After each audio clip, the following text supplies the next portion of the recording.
So, as a realtor in the business, what is the process when buying a property? What is the process like from getting looking at the house and then just how it deals as far of the pricing, and do you negotiate? From a buyer standpoint, when you're buying a property, and a brief version of the process is this: your first step is to get pre-approved. Okay. Pre-approved. You want to determine how much you can qualify for a mortgage. Okay. We're gonna. The bank is gonna look at three things: your income, your annual income, your credit score, and how much funds you have for a down payment. Okay. Once you've been pre-approved, that's the very first step. Then you can begin searching for a property. Okay. Once you start searching for a property, you'll see what you like. You'll submit the offers. Once your offer is accepted, the next step will be your home inspection to check the condition of the property. All right. Once you do the home inspection, the inspector is going to check the entire property from the roof, plumbing, electrical, foundation, everything. Right. Once you've done your home inspection and you're aware of the condition of the property, if you should decide to move forward with the deal, the next step is going to be you signing your contract and leaving your down payment. Okay.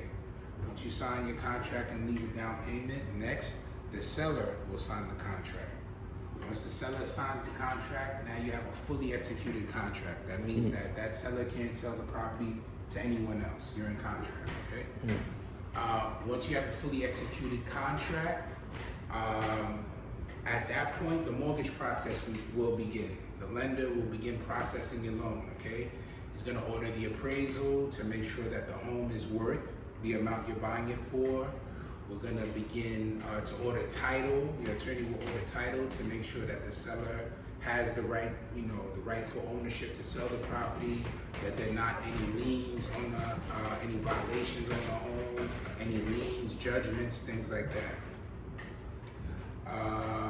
Once your appraisal is done, title is clear, really the next step is going to be your final walkthrough. Your final walkthrough is to determine your final walkthrough happens maybe 24 to 48 hours before closing, depending, and that's just to make sure that the house is in the same condition as when you initially saw it. Okay. Once you do the final walkthrough, everything is good. The next step is the closing, and congratulations, you're a new homeowner. And another question, what is the time length for closing a deal like that? On average, it can vary.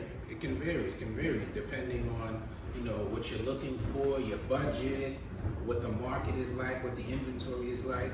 But on average, my clients, if they're motivated, we will, from beginning to end, we usually wrap everything up within 90 days. In between 90 days. And another question, since you mentioned the market, how does a new real estate agent or realtor in the business adapt to the change in market? I would say you should adapt to the change in market is, number one, your mindset. You need to do extensive training so you're comfortable when you're speaking with clients out there on what you're telling them. Number two, prospecting is crucial. Generating leads, following up with the leads that you've generated. Also I would say, promoting yourself is very important.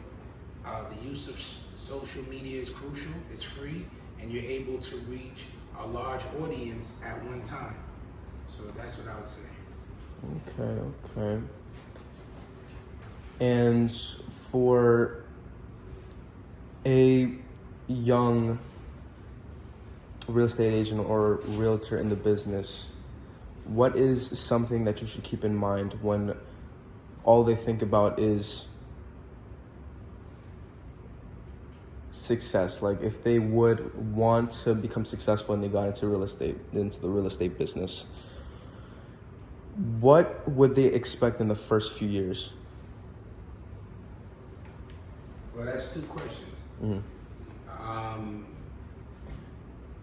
What you should, when you said a real estate agent, when they think of success, what should they expect? Yeah.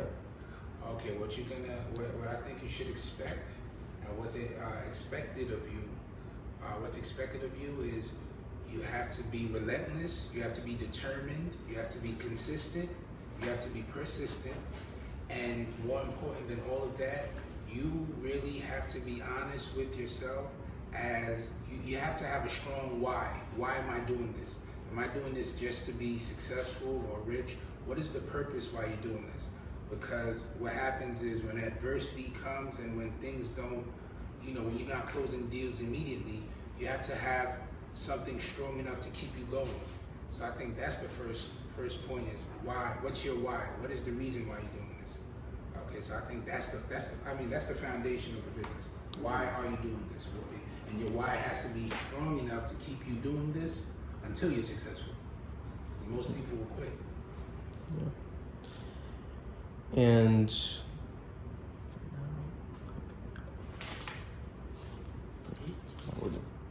Okay,